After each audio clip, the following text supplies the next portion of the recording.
Hello friends, नमस्कार। स्वागत है आप सभी का अपने इस यूट्यूब चैनल में जिसका नाम है केमिस्ट्री जिंदाबाद।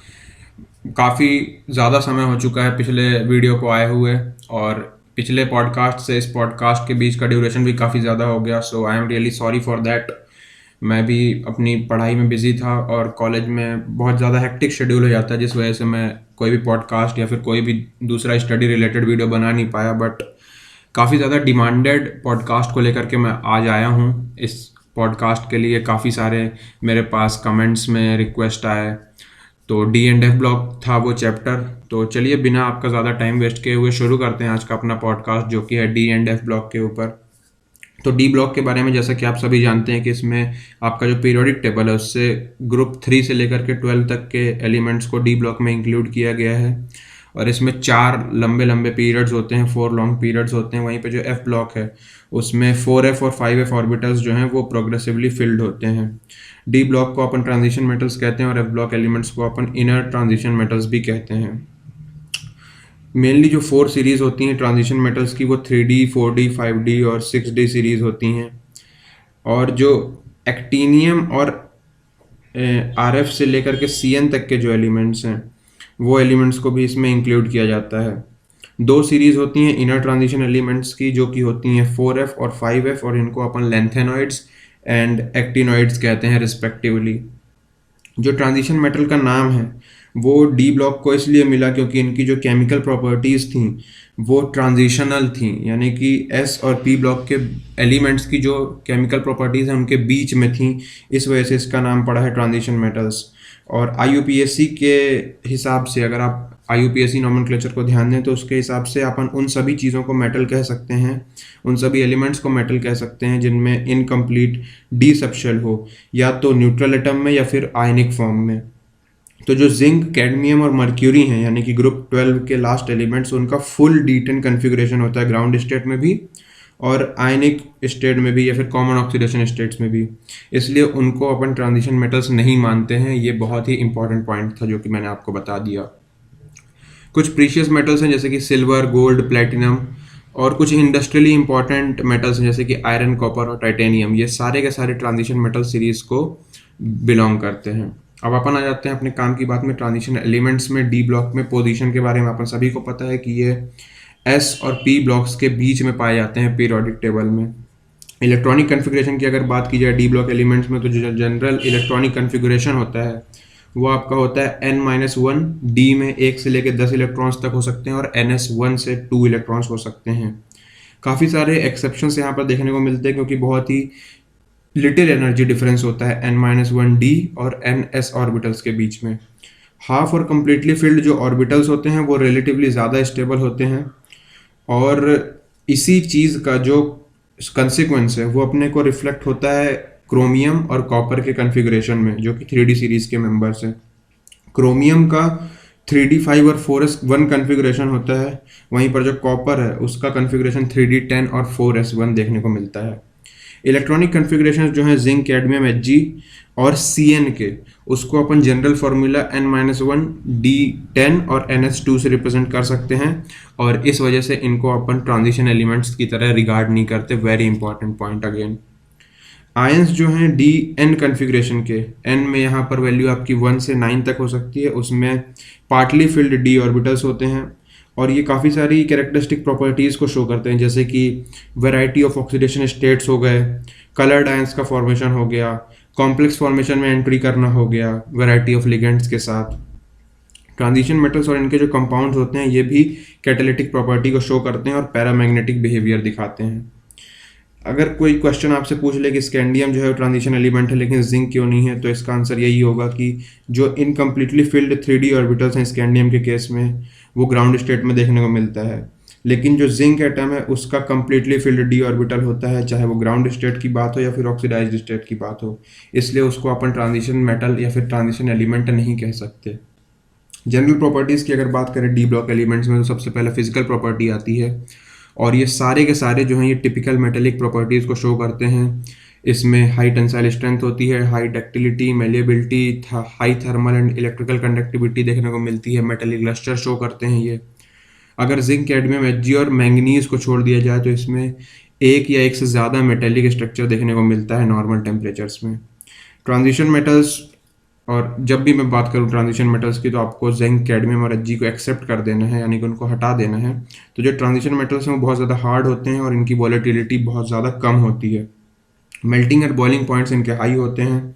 हाई मेल्टिंग पॉइंट होने का कारण ये है कि इसमें ग्रेटर नंबर ऑफ इलेक्ट्रॉन्स जो हैं वो n-1d ऑर्बिटल से पार्टिसिपेट करते हैं, और उनके साथ में ns इलेक्ट्रॉन्स तो होते ही हैं। तो जब इंटर एटॉमिक मेटेलिक बॉन्डिंग होती है तो इतने सारे इलेक्ट्रॉन्स होने की वजह से मेल्टिंग पॉइंट जो है वो बढ़ जाता है। मेल्टिंग पॉइंट जो है वो मैक्सिमम तक तब पहुंचता है जब कन्फिग्रेशन d ऑर्बिटल का d5 हो। ये चीज़ में मैंगनीज और टेक्नीशियम को आपको एक्सेप्ट कर देना है, और मैक्सिमम तक पहुंचता है d5 में और फिर उसके बाद घटने लग जाता है।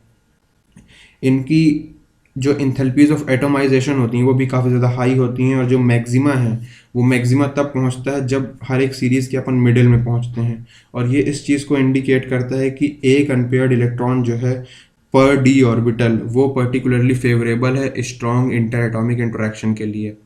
जनरली अगर बात की जाए तो जितने ज़्यादा वैलेंसी इलेक्ट्रॉन्स होंगे उतनी ज़्यादा रिजल्टिंग बॉन्डिंग जो है वो आपकी स्ट्रांग होगी। एंथैल्पी ऑफ एटोमाइजेशन जो है वो एक इंपॉर्टेंट फैक्टर है जो कि ये डिटरमाइन करने में मदद करती है कि स्टैंडर्ड इलेक्ट्रोड पोटेंशियल कितना होगा मेटल का। और जो मेटल्स होते हैं जिनकी बहुत ज़्यादा हाई एंथैल्पी ऑफ एटोमाइजेशन होती है, यानी कि बहुत हाई बॉइलिंग पॉइंट होता है, वो अपनी रिएक्शंस में नोबल गैसेस की तरह परफॉर्म करते हैं। मेटल्स जो हैं सेकंड और थर्ड सीरीज़ के, उनकी एटमाइजेशन की जो एंथैल्पीज़ हैं वो बहुत ज़्यादा होती हैं। और अगर ये अपन कंपैरिजन में देख रहे हैं फर्स्ट सीरीज़ की, है ना, फर्स्ट सीरीज़ के तुलना में जो मेटल्स होते हैं सेकंड और थर्ड सीरीज़ के, उनकी एंथैल्पीज़ ऑफ एटमाइजेशन बहुत ज़्यादा होती हैं। ये एक इंपॉर्टेंट फैक्टर है for the occurrence of much more frequent metal metal bonding in compounds of heavy transition metal. इसी कारण से जो हैवी ट्रांजिशन मेटल्स हैं उनमें मेटल मेटल के बीच की जो बॉन्डिंग है वो बहुत ज़्यादा फ्रिक्वेंट होती है, और ये बहुत ही इंपॉर्टेंट फैक्टर है उसके पीछे का। अगर अपन वेरिएशन ऑफ एटॉमिक और आयनिक साइजेस देखें ट्रांजिशन मेटल्स में, तो जैसे जैसे एटॉमिक नंबर आपका बढ़ता है, ठीक है, उसी के साथ आयनिक रेडियस डिक्रीज होती जाती है। इसका कारण क्या है? इसका कारण है shielding effect of D electron. Shielding effect जो है डी इलेक्ट्रॉन का वो उतना ज़्यादा इफेक्टिव होता नहीं है। इस वजह से जो नेट इलेक्ट्रोस्टैटिक अट्रैक्शन होता है between nuclear charge and outer most electron वो बढ़ जाता है। इस वजह से एटॉमिक नंबर बढ़ने के साथ साथ आयनिक रेडियस जो है वो डिक्रीज होती जाती है। एटॉमिक साइजेस की अगर बात करें कि वो इंक्रीज कहाँ से होते हैं, तो वो इंक्रीज होते हैं फर्स्ट यानी कि 3D से सेकंड यानी कि 4D सीरीज तक। जो रेडियाई है थर्ड सीरीज की यानी कि 5D सीरीज की, वो वर्चुअली सेम रहती है as corresponding to second member of series. ठीक है, जो सेकंड सीरीज के मेंबर्स होते हैं और जो थर्ड सीरीज के मेंबर्स होते हैं उनका साइज लगभग सेम होता है, और ये फिनोमेना एसोसिएटेड है इंटरवेंशन ऑफ 4f ऑर्बिटल्स के साथ, जिनको 5D सीरीज के पहले फिल होना चाहिए था लेकिन वो उसके बाद में फिल होते हैं। जो फिलिंग है 4f की बिफोर 5D के पहले 4f की जो फिलिंग है वो रिजल्ट करती है रेगुलर डिक्रीज में एटॉमिक रेडियाई के, और इसी को कहते हैं अपन लेंथेनाइड कॉन्ट्रैक्शन। ये बहुत इंपॉर्टेंट चीज़ है, इसको मैं एक बार फिर से रिपीट कर देता हूँ। एटॉमिक साइजेस जो हैं वो 3D सीरीज से 4D सीरीज पे जाने पे बढ़ती हैं, लेकिन जब अपन 4D सीरीज से 5D सीरीज में जाते हैं तो साइज लगभग सेम रहता है। ये फिनोमेना एसोसिएटेड है इंटरवेंशन ऑफ 4f ऑर्बिटल्स के साथ। 4f ऑर्बिटल्स जो हैं वो 5D सीरीज के पहले ही फिल होने लगते हैं, और जो 4f ऑर्बिटल्स 5D सीरीज के 5D ऑर्बिटल के पहले फिल होने लगते हैं, इसी को अपन कहते हैं लेंथेनाइड कॉन्ट्रैक्शन, और यही रिजल्ट करता है in regular decrease of atomic radii. ठीक है, जो नेट रिजल्ट होता है लेंथेनाइड कॉन्ट्रैक्शन का वो ये देखने को मिलता है कि जो सेकंड और थर्ड डी सीरीज है वो सिमिलर रेडियाई दिखाते हैं, और इसका एक एग्जांपल बहुत ज़्यादा फेमस है जो कि लगभग हर दूसरे तीसरे साल में पूछा जाता है, वो है जिरकोनियम और हाफनियम। इन दोनों का जो रेडियाई है वो लगभग सिमिलर होता है, एक का 160 पिकोमीटर होता है और एक का 159 पिकोमीटर। तो जिरकोनियम और हाफनियम तो आपको सपने में भी याद होना चाहिए, और इनकी जो फिजिकल और केमिकल प्रॉपर्टीज़ हैं वो भी लगभग सिमिलर रहती हैं। जो फैक्टर रिस्पॉन्सिबल है लेंथेनाइड और लेंथेनाइड कॉन्ट्रैक्शन के लिए वो है imperfect shielding of one electron by another in the same set of orbitals. एक ऑर्बिटल का सेट है, उसमें जो एक इलेक्ट्रॉन है वो दूसरे इलेक्ट्रॉन की जो शील्डिंग है वो उतनी प्रॉपर तरीके से कर नहीं पाता है, और इसी वजह से यहाँ पर लेंथेनाइड कॉन्ट्रैक्शन देखने को मिलता है। टाइटेनियम की अगर बात करें अपन, टाइटेनियम से कॉपर तक, तो डेंसिटी में भी अच्छी खासी इंक्रीज अपन नोट कर सकते हैं ना, डेंसिटी में भी सिग्निफिकेंट इंक्रीज देखने को मिलता है। अब एक और क्वेश्चन है जो कि आपसे पूछा जा सकता है, एनसीईआरटी का एक क्वेश्चन इंपॉर्टेंट होता है। तो अगर ट्रांजिशन एलिमेंट्स जो है वो हायर एंथैल्पीज ऑफ एटॉमाइजेशन दिखाते हैं, ऐसा क्यों? अगर आपसे पूछ लिया जाए तो आपको आंसर देना है because of large number of unpaired electrons. ठीक है, फिर अब अपन आ जाते हैं आयोनाइजेशन एंथैल्पीज में। तो जो वैल्यूज होती हैं फर्स्ट 3 आयोनाइजेशन एंथैल्पीज की, ठीक है, of first series of transition elements, वो ये दिखाती हैं कि सक्सेसिव एंथैल्पीज जो है इन एलिमेंट्स की वो बहुत तेज़ी से इंक्रीज नहीं करती हैं, जैसा कि नॉन ट्रांजिशन एलिमेंट्स में अपन को देखने को मिलता था। जो वेरिएशन है आयोनाइजेशन एंथैल्पी में एक सीरीज के अलॉन्ग ट्रांजिशन एलिमेंट्स में, वो बहुत कम होता है, बहुत कम, यानी कि जो वेरिएशन है बहुत कम देखने को मिलता है in comparison to non transition elements. जो फर्स्ट आयोनाइजेशन एंथैल्पी है इन जनरल वो बढ़ती है, लेकिन जो मैग्नीट्यूड है इंक्रीज का सेकंड और थर्ड आयोनाइजेशन एंथैल्पीज में फॉर सक्सेसिव एलिमेंट्स वो बहुत ज़्यादा हाइयर है along a series. Irregular trend जो है वो फर्स्ट आयोनाइजेशन एंथैल्पी में देखने को मिलता है अगर अपन 3D सीरीज के मेटल्स की बात करें तो। और इसको अपन अकाउंट कर सकते हैं बाय कंसीडरिंग कि अगर एक इलेक्ट्रॉन को रिमूव किया जाएगा तो उससे रिलेटिव एनर्जीज जो हैं 4s और 3D ऑर्बिटल्स की वो भी अल्टर होंगी। जब डी ब्लॉक एलिमेंट्स आयंस बनाते हैं तो ns इलेक्ट्रॉन्स जो हैं वो पहले निकल जाते हैं n-1d इलेक्ट्रॉन्स के। और जैसे ही हम 3D सीरीज में मूव करते रहते हैं हमको देखने को मिलता है कि न्यूक्लियर चार्ज जो है वो स्कैंडियम से जिंक तक बढ़ रहा है, लेकिन इलेक्ट्रॉन्स जो हैं वो ऑर्बिटल ऑफ इनर सबशेल में ऐड हो रहे हैं, यानी कि 3D ऑर्बिटल्स में। ये जो 3D इलेक्ट्रॉन्स हैं ये 4s इलेक्ट्रॉन्स को शील्ड कर देते हैं इंक्रीजिंग न्यूक्लियर चार्ज से, और बहुत ज़्यादा इफेक्टिवली ये शील्ड करते हैं then outer electrons can shield one another. इस वजह से जो एटॉमिक रेडियाई है वो बहुत ही रैपिडली डिक्रीज कर, मतलब बहुत लेस रैपिडली डिक्रीज करती है, धीरे धीरे डिक्रीज करती है। इस वजह से आयोनाइजेशन एनर्जीज जो हैं वो केवल स्लाइटली बढ़ती हैं अलॉन्ग 3D सीरीज। W और more highly charged ions have DN configuration with no 4s electrons, उसमें कोई 4s इलेक्ट्रॉन्स देखने को नहीं मिलता है। तो यहाँ पे काम की बात यह है कि 3 टर्म्स रिस्पॉन्सिबल जो हैं वैल्यू ऑफ आयोनाइजेशन एंथैल्पी के लिए वो हैं attraction of electron towards nucleus, repulsion between electrons और एक्सचेंज एनर्जी। ठीक है, कोई भी लॉस जो है एक्सचेंज एनर्जी में देखने को नहीं मिलता है जब अपन D6 कन्फिग्रेशन की बात करते हैं तब। सेकेंड आयोनाइजेशन एंथैल्पी जो है वो अनयूजुअली हाई वैल्यूज दिखाता है क्रोमियम और कॉपर के लिए, ये रट लेना। सेकेंड आयोनाइजेशन एंथैल्पी जो है वो अनयूजुअली हाई वैल्यूज दिखाता है क्रोमियम और कॉपर के लिए। ठीक है, और थर्ड आयोनाइजेशन एंथैल्पीज की हाई वैल्यूज जो हैं वो कॉपर, निकल और जिंक में देखने को मिलती हैं, और वो इस चीज़ को इंडिकेट करती हैं कि ऑक्सीडेशन स्टेट को ऑब्टेन करना ग्रेटर देन 2 इन एलिमेंट्स के लिए बहुत ज़्यादा डिफिकल्ट हो जाता है। अब अपन ऑक्सीडेशन स्टेट्स में आ जाते हैं। तो ऑक्सीडेशन स्टेट्स में वैसे तो आपको काफ़ी कुछ पता होगा, पर एनसीईआरटी में जो कुछ काम की चीज़ें दी हैं वो ये हैं कि elements which give greatest number of oxidation states occur in or near the middle of the series, यानी कि सीरीज के मिडिल में जो एलिमेंट्स होंगे वो आपको greatest number of oxidation states देंगे। जैसे कि मैंगनीज हो गया तो वो आपको +2 से लेके +7 तक सारे के सारे ऑक्सीडेशन स्टेट शो करके देगा, और जो एक्सट्रीम एंड्स में एलिमेंट्स होंगे वो आपको laser number of oxidation state show करके देंगे, जैसे कि स्कैंडियम हो गया, टाइटेनियम हो गया, कॉपर हो गया, जिंक हो गया, तो इनकी बहुत कम ऑक्सीडेशन स्टेट शो करते हैं। ठीक है, एक कैरेक्टरिस्टिक जो है ट्रांजिशन एलिमेंट्स की वो है वेरिएबिलिटी ऑफ ऑक्सीडेशन स्टेट्स।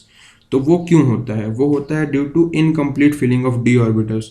और incomplete filling of D orbitals कुछ इस तरीके से होती है कि जो ऑक्सीडेशन स्टेट्स हैं वो डिफर करते हैं एक दूसरे से, वो भी सिर्फ यूनिटी से, यानी कि किसी का ऑक्सीडेशन स्टेट +2 होगा, किसी का +3 होगा, तो उसी एलिमेंट का +4 और +5 भी देखने को मिल सकता है। This is in contrast with variability of oxidation states of non transition elements, है ना। नॉन ट्रांजिशन एलिमेंट्स में क्या होता था, जो ऑक्सीडेशन स्टेट्स थे वो 1 या 2 से ही डिफर करते थे, लेकिन यहाँ पे 2 क्या, 3 क्या, 4 क्या, 5 से भी डिफर कर सकते हैं। एक इंटरेस्टिंग फीचर जो है वो है variability of oxidation states of D block elements.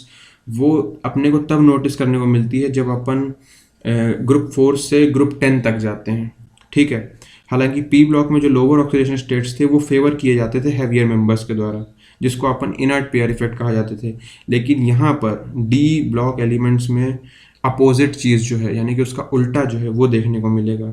जो लोअर ऑक्सीडेशन स्टेट है वो हैवियर मेंबर्स बिल्कुल नहीं चाहेंगे कि उनके पास हो, वो चाहेंगे कि हमारे पास हाइयर ऑक्सीडेशन स्टेट हो। ठीक है, इसलिए जो क्रोमियम +6 होता है ठीक है, in form of dichromate acidic medium में वो एक स्ट्रॉन्ग ऑक्सीडाइजिंग एजेंट होता है। लेकिन मोलिब्डेनम O3 और WO3 उनमें ऐसा देखने को नहीं मिलेगा। लो ऑक्सीडेशन स्टेट्स जो हैं वो पाए जाते हैं जब कॉम्प्लेक्स कंपाउंड में लिगेंड्स हों जो कि कैपेबल हो पाई एक्सेप्टर कैरेक्टर के, in addition to sigma bonding. For example in NiCO4 and FeCO5 oxidation state जो है निकल का और आयरन का वो ज़ीरो होता है ना। अब अगर ट्रेंड्स देख लेते हैं अपन स्टैंडर्ड इलेक्ट्रोड पोटेंशियल में, तो केवल ऑक्सीडाइजिंग एसिड्स जैसे कि नाइट्रिक एसिड हो गया और हॉट कंसनट्रेटेड सल्फ्यूरिक एसिड हो गया वो ही कॉपर के साथ रिएक्ट करेंगे और एसिड जो है यहाँ पर रिड्यूस हो जाएगा। जो वैल्यू है आपकी स्टैंडर्ड इलेक्ट्रोड पोटेंशियल्स की मैंगनीज के लिए, निकल के लिए और जिंक के लिए, वो मोर नेगेटिव होती हैं देन एक्सपेक्टेड। अपन ने जितना एक्सपेक्ट किया होता है उससे ज़्यादा नेगेटिव होते हैं। ठीक है, जो स्टैंडर्ड इलेक्ट्रोड पोटेंशियल होता है निकल के लिए वो हाईएस्ट नेगेटिव होता है ना, is related to highest negative hydration of enthalpy. Enthalpy of hydration nickel की बहुत ज़्यादा नेगेटिव होती है और इसीलिए उसका जो स्टैंडर्ड इलेक्ट्रोड पोटेंशियल होता है वो भी कुछ नेगेटिव देखने को मिलता है। अब trends in stability of higher oxidation states की अपन बात करते हैं, तो जो 3D सीरीज होता है ट्रांजिशन मेटल्स का उसमें हाईएस्ट ऑक्सीडेशन नंबर्स जो हैं वो अचीव होते हैं TiX4 में, यानी कि टेट्रा हैलाइड्स में, है ना।